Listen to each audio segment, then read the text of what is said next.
Authentic is sponsored in whole by Voice of Prophecy. Today we're going to tackle the last in our series on the four Gospels, and we're about to move into some really profound territory. So go get a Bible and buckle up, because it's time to get started. Welcome to Authentic. Shawn Boonstra explores real, existential questions about the meaning of your life and how you can live a genuine human existence. Listen every week right here on this station or on your favorite podcatcher. Here's Shawn with this week's episode of Authentic. We've been looking at the ancient records of the life and teachings of Jesus, which are, of course, the four gospel accounts that you find at the beginning of the New Testament: Matthew, Mark, Luke, and John. And today we're going to wrap up that brief study by looking at the fourth gospel, the gospel according to John. And it's a record that is substantially different from the other three. In fact, scholars refer to Matthew, Mark, and Luke as the synoptic gospels, a word that literally means to see together. Because while each of those books obviously has its own emphasis, its own flavor, they basically follow the same outline and cover a lot of the same ground. But then when you get to John, things are suddenly different. It's got a completely different feel, a completely different structure. Where the other three Gospels begin with some kind of life event, like a birth or a baptism, John begins his account by stretching all the way back to the origin of the universe itself, using language clearly designed to remind you of the book of Genesis. Now, I'm sure you're probably familiar with it, but let me read just a few verses to show you what I mean. This is talking about Jesus, and it uses the expression, the Word, to describe him. It says, "In the beginning was the Word, and the Word was with God, and the Word was God. He was in the beginning with God. All things were made through him, and without him nothing was made that was made. In him was life, and the life was the light of men. And the light shines in the darkness, and the darkness did not comprehend it." As we looked at the other Gospels, we saw that the ancient Christians compared each of them to the four faces of the cherubim: the lion, the ox, the man, and the eagle, because of the way the style and the central themes of each of the books fit so neatly with those symbols. Matthew emphasized Jesus as the Lion of the tribe of Judah, or the Son of David. Mark was underlining Jesus as a patient servant, like an ox. Luke, who was writing for Gentiles, takes us through a study of Jesus as the Son of Man. And each of those three Gospels tended to stress horizontal relationships, showing us how Jesus related to us, his fellow human beings. But now when we get to John, we see a distinctly vertical relationship that opens up a line between heaven and earth. Now we're looking at Jesus, the Son of God. And what John does right out of the gate is underline the deity of Christ. This is not just a great teacher, or a kind man, or a wise philosopher. This is the Creator himself in human flesh. And it seems that back in the first century, during the time when the Christian church was brand new and spreading like wildfire, there were already people challenging the notion that Jesus was God in human flesh.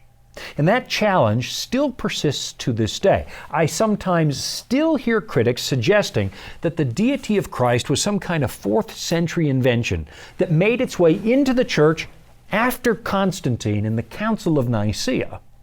But it's simply not true. The critics of Jesus' deity stretch back a couple of centuries before Nicaea.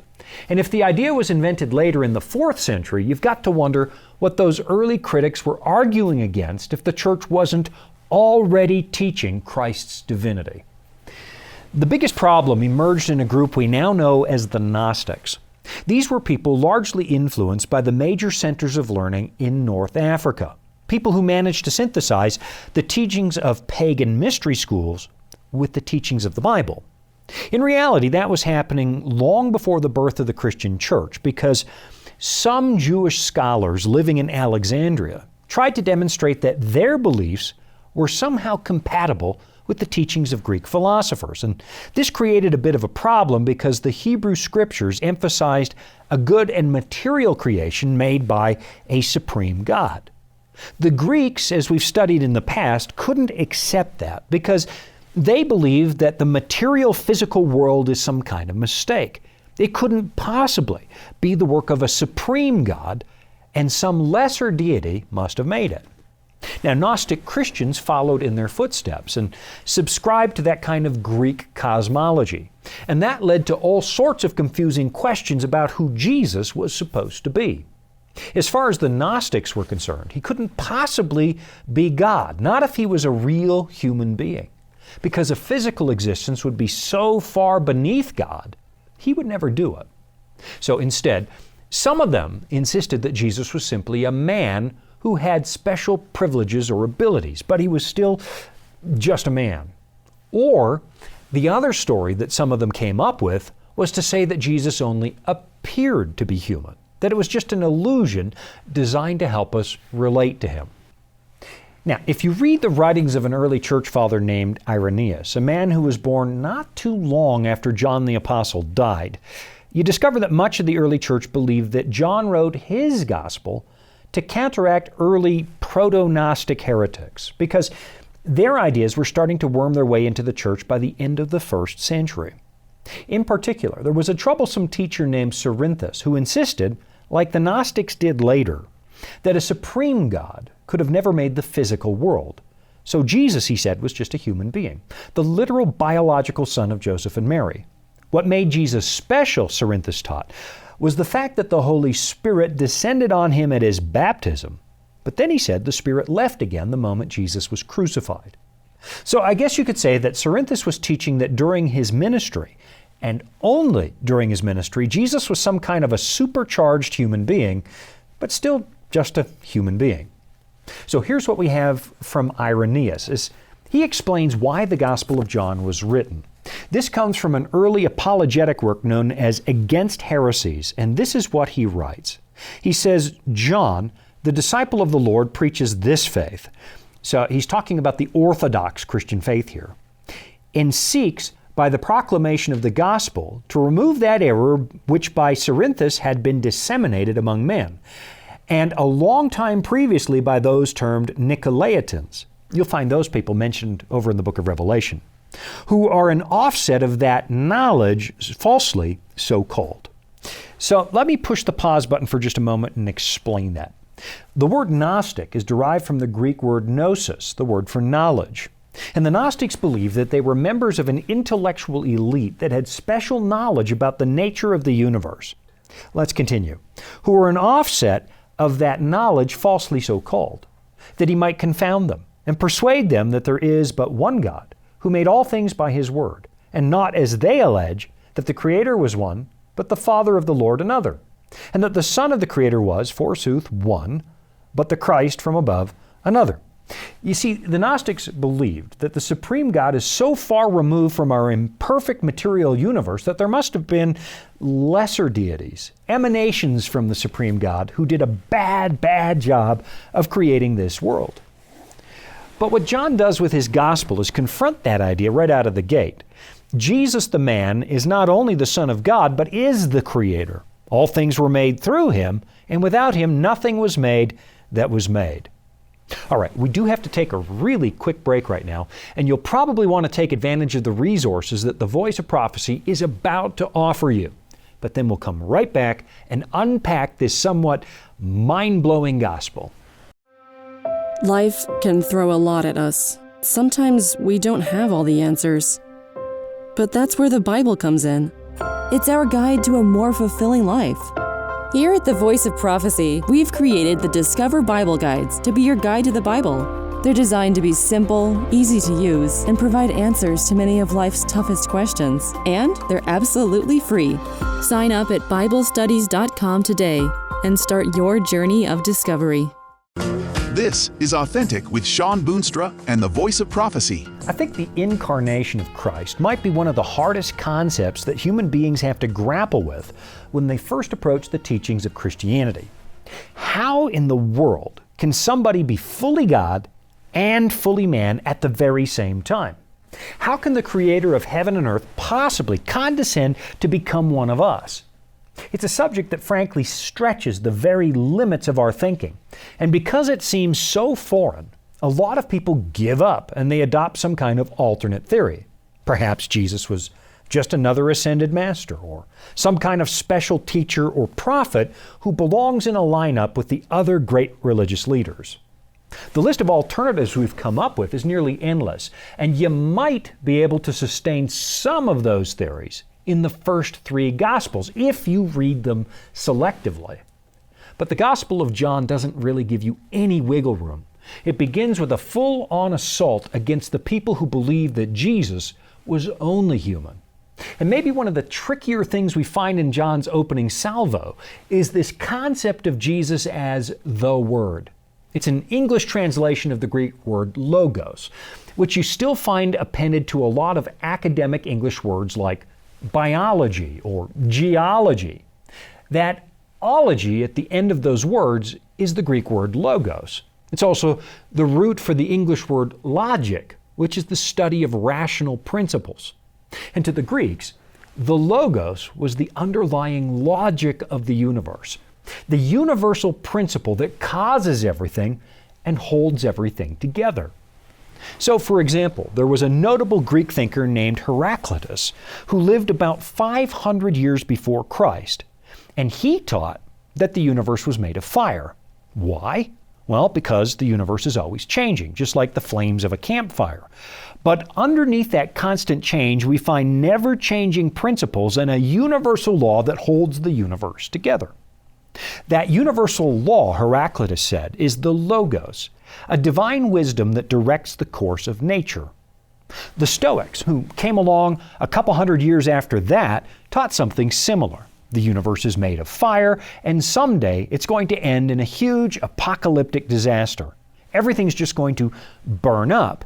But in the meantime, the divine Logos, the principle behind the fire, organizes the physical world around us, taking on the forms of the things you see. All of us, the Stoics taught, are just sparks that leap from the divine fire. And eventually, one day, we will leave our physical bodies and go back to the fire. It was kind of a version of pantheism, which teaches that God is in everything and everything is God. But what these Greek thinkers never, ever did was to say that the Logos became a man, that this divine power behind the universe became a specific human being at a specific moment in human history. So that is exactly where John parts company with the Greek philosophers. Jesus is the Logos, the divine wisdom that created the universe and provides the gift of life. And He was born as a real human being. It's a thought that demands so much from our intellect that it's hard to believe that somebody was just making that up in order to write a good story. Greek mythology had half-human deities like Hercules, but they would never put the infinite God in a human body. Other religions had great prophets who were guided by God or by the gods, but they didn't dare suggest that these prophets were God Himself. Pagan kings from Egypt to Babylon were said to be members of the pantheon with divine attributes, but they were never the supreme creator of the universe. So with Jesus, a man who never occupied a worldly throne, we suddenly have this surprising claim that He is fully God and fully man at the very same time. This humble son of a carpenter is God in human flesh. This is precisely where the people who love to say that Jesus is nothing but a fictitious rehash of ancient mythology run into trouble. I've heard people say that Jesus is nothing but a retelling of the sun god Apollo, and I've seen other people suggest that the story of Jesus as we find it in the Bible is nothing but a rehash of the story of the Egyptian god Horus. And I suppose at first blush, it almost looks like these people have a point. After the rise of Constantine, when the Roman state started to blend with the church, all kinds of pagan myths and ideas started to make their way into the Christian church. So yes, it's easy to find ancient pagan icons on display in churches in Europe because there was a deliberate merging of the church with the pagan Roman Empire, and there was a degree of cross-pollination. For example, you'll often see halos over the heads of important Christian characters in order to emphasize their sanctity. And that was an idea that was borrowed from the pagans, who occasionally put sunbursts over the heads of some of their gods. If you go to a more traditional church, one that uses old liturgies and orders of service, you will find elements in the worship service that date all the way back to the earliest centuries of the faith. Some of those were borrowed from Jewish synagogues, but others were borrowed from ancient Greek mystery schools, who loved good purification rituals. But for the most part, most of the pagan artifacts we find in Christian imagery are harmless. They don't really matter. Now, personally, I do think there are a few things we might want to run past the Bible to see if we're doing things literally by the book, but that would be another topic for another day. There's just little doubt that particularly after the 4th century, there was a bit of tradition blending that did take place. And that makes rich fodder for people who want to say that Jesus was nothing but an extension of pagan mythology. Yet, when you read the opening verses of John's Gospel, it becomes immediately obvious that this can't possibly be true. The Jesus in these opening verses is not presented as being somehow parallel with Greek mythology. Instead, John places him in stark contrast to the gods of Mount Olympus. This man that John describes is a physical incarnation of the Creator of the universe. And from that point forward, John sets out to prove this by tracking the life of Jesus in a way that produces this big sense of urgency. There's this never-ending clock that ticks away in the background of the story in John. At least 7 times, John directly mentions the approaching hour of Jesus' death. We get a glimpse of what God looks like by following Jesus, but it happens under the pressing shadow of something horrible. Our selfish natures and our hatred for God are shortly going to put Jesus to death in the most shameful way imaginable. This story is God expressing His profound love for us, but at the same time, it reveals our profound wickedness because we wanted to murder the Creator. You know, I often hear people talk about the Bible as if it's a simple fairy tale that doesn't have much to offer 21st century thinkers. But I know for sure that people who suggest such things have never honestly wrestled with the Gospel of John, because I'll tell you, there's nothing simple about it. It explores the deepest and most important questions ever asked, from human origins and consciousness and the meaning of life and the problem of evil. It's not the kind of book you can read in a single setting and hope to understand completely. In fact, the concepts are so lofty that the ancient description of John's Gospel as an eagle makes really good sense. His is a book that will carry you far above the surface of the earth and give you a glimpse of this world as you've never seen it before. And at the same time, it gives you a peek behind the curtain of the universe so you can catch a glimpse of God Himself. In fact, there's a dramatic scene you find in John's Gospel over in chapter 8 that underlines this. And it's a scene that isn't found in the other 3 Gospels. Jesus is discussing His mission with the religious authorities who were having trouble accepting that He had any kind of spiritual validity. And at one point, He tells them, much to their chagrin, that they cannot claim to be descendants of Abraham unless they relate to God the way that Abraham did, and that's through faith. And then Jesus tells them that instead of having God for a father, they have the devil for a father. Let me read just a bit of this. This is John 8, verse 42. It says, Jesus said to them, "If God were your father, you would love me, for I proceeded forth and came from God. Nor have I come of myself, but He sent me. Why do you not understand my speech? Because you are not able to listen to my word. You are of your father the devil, and the desires of your father you want to do. He was a murderer from the beginning, and does not stand in the truth, because there is no truth in him. When he speaks a lie, he speaks from his own resources, for he is a liar and the father of it. But because I tell the truth, you do not believe me." Pretty heavy stuff. And now it's time to take another break. So don't you go away. I'll be right back with the rest of the story. Here at the Voice of Prophecy, we're committed to creating top-quality programming for the whole family, like our audio adventure series, Discovery Mountain. Discovery Mountain is a Bible-based program for kids of all ages. Your whole family will enjoy the faith-building stories from this small mountain summer camp and town. With 24 seasonal episodes every year and fresh content every week, there's always a new adventure just on the horizon. Check it out today at discoverymountain.com. This is Authentic with Shawn Boonstra and the Voice of Prophecy. Okay, just before the break, we were in John chapter 8 where Jesus tells the religious authorities that the devil is their real father. And of course, his critics return the favor by suggesting that Jesus is an unclean Samaritan possessed by a demon. Let's pick it up now in verse 49. Jesus answered, I do not have a demon, but I honor my Father, and you dishonor me. And I do not seek my own glory. There is one who seeks and judges. Most assuredly, I say to you, if anyone keeps my word, he shall never see death.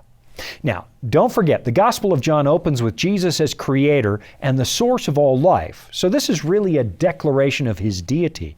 He's telling these people that he possesses the very gift of life. Now, listen to their response. Then the Jews said to him, Now we know that you have a demon.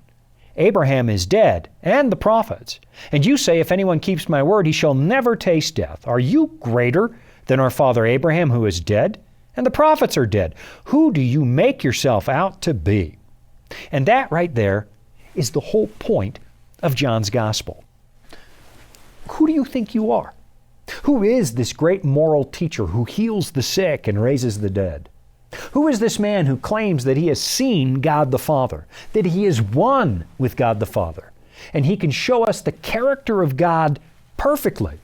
Let's continue in verse 54. It says, Jesus answered, If I honor myself, my honor is nothing. It is my Father who honors me, of whom you say that he is your Father. Yet you have not known him, but I know him. And if I say I do not know him, I shall be a liar like you, but I do know him and keep his word. Your father Abraham rejoiced to see my day, and he saw it and was glad. Now don't miss what Jesus just said. The nation of Israel claimed Abraham as their father, as the one who established a covenant with God. And now Jesus suddenly says that Abraham knew him. And that's absolutely true. In fact, in the 18th chapter of Genesis, we see God himself paying Abraham a personal visit. And when you sort through all the evidence in both the Old and New Testaments, it becomes pretty much obvious that it was Christ himself who paid Abraham that visit. And of course, these religious leaders knew that God had spoken to Abraham, and so this was really another claim to divinity. Let's wrap it up now, starting in verse 57. Then the Jews said to him, You are not yet 50 years old, and have you seen Abraham? Jesus said to them, Most assuredly, I say to you, before Abraham was, I am. Then they took up stones to throw at him. But Jesus hid himself and went out of the temple, going through the midst of them, and so passed by. So why did they suddenly try to stone Jesus? It's because they thought he was guilty of blasphemy. Blasphemy was the act of claiming to be God or having attributes that belong to God alone, which is why Jesus also ran into trouble when he claimed to have the power to forgive sin. That was only the prerogative of God. And just in case somebody might have missed what Jesus was saying, he said, Before Abraham was, I am. Now that's the literal meaning of the Tetragrammaton, YHWH, the four-letter name of God. And it's the name that God gave Moses when Moses asked who was speaking to him from the burning bush. The I Am. The I Am is the self-existent God, the one who goes back to the far, far reaches of eternity, the one who has no beginning or end. Jesus just declared that he was not only friends with Abraham, but he was the God who led the children of Israel out of Egypt. Part of me thinks that this might be the reason that John doesn't provide us with a genealogy. Matthew was demonstrating Jesus' legal right to the throne of David. Luke was demonstrating his ancestry all the way back to Adam. But John is focused on showing us God who doesn't have a beginning. 7 times Jesus says, I am in the Gospel of John, which is not a coincidence, because 7 is the biblical number of completeness and perfection. It's the number the Bible uses to point us to God. And on one occasion in chapter 18, when Jesus utters the words, I am, the crowd that came to arrest him suddenly fell to the ground. Now here's the story the way John tells it. Jesus, therefore, knowing all things that would come upon him, went forward and said to them, Whom are you seeking? They answered him, Jesus of Nazareth. Jesus said to them, I am he. Now, the word he is supplied. It's not actually there in the original Greek. The original just says, I am. It continues, and Judas, who betrayed him, also stood with them. Now when he said to them, I am he, they drew back and fell to the ground. Okay, time for one last break before we wrap things up. So sit tight, because I'm coming back right after this. Dragons, beasts, cryptic statues. If you've ever read Daniel or Revelation and come away scratching your head, you're not alone. Voice of Prophecy's free Focus on Prophecy guides are designed to help you unlock the prophetic mysteries of the Bible and deepen your understanding of God's plan for you and the world around you. You can study online or request them by mail. Visit BibleStudies.com and start bringing prophecy into focus today. Welcome back. It's Authentic with Shawn Boonstra and the Voice of Prophecy. To be honest, we could probably spend an entire year in the Gospel of John exploring the various ways that this favored disciple underlines the deity of Christ. Jesus tells Nathanael that he saw him sitting under a fig tree without actually being there. And then shortly after that, he identifies himself as the ladder in Jacob's dream. Then in chapter 2, Jesus turns water into wine. And then he cleanses the temple, which he calls my Father's house. He tells Nicodemus that he has the power to recreate him, which is where Christians get that expression, born again. And then Jesus heals a lame man by just speaking to him the same way the Creator spoke the universe into existence. John shows us a Jesus who can forgive sins. He claims to be one with the Father, and he raises his good friend Lazarus from the dead. Most assuredly, Jesus said, I say to you, the hour is coming, and now is, when the dead will hear the voice of the Son of God, and those who hear will live. For as the Father has life in himself, so he has granted the Son to have life in himself, and has given him authority to execute judgment also, because he is the Son of Man. In chapter 5, Jesus says, you've all read Moses, right? Well, you should know that Moses was writing about me. There's just no escaping this. John believed Jesus is God. Of course, there are critics who think the deity of Christ was some kind of later invention, something the church dreamed up at the Council of Nicaea. But the only way you can believe that is to ignore the Gospel of John, because there's just no mistaking it. This is not describing a good man or a wise teacher. It's describing God in human flesh. Which means that you and I don't have to seek a path to God, because He already found a path to us. It was impossible for human beings to restore their broken connection to God because our hearts were so damaged when we stepped away from Him. We just didn't have the tools we needed to make our way back. So instead, God became one of us, a real flesh and blood human being who is also fully God. And He bridged the gap between God and humanity so successfully that it changes everything. That's why you should be reading John's account for yourself. And you better get comfy, because I promise you, if you're honest with the text, you're going to find an awful lot to think about. You've been listening to Authentic, sponsored by Voice of Prophecy. Remember, you can listen every week right here at the same time. And thank you. Authentic is funded by listeners just like you.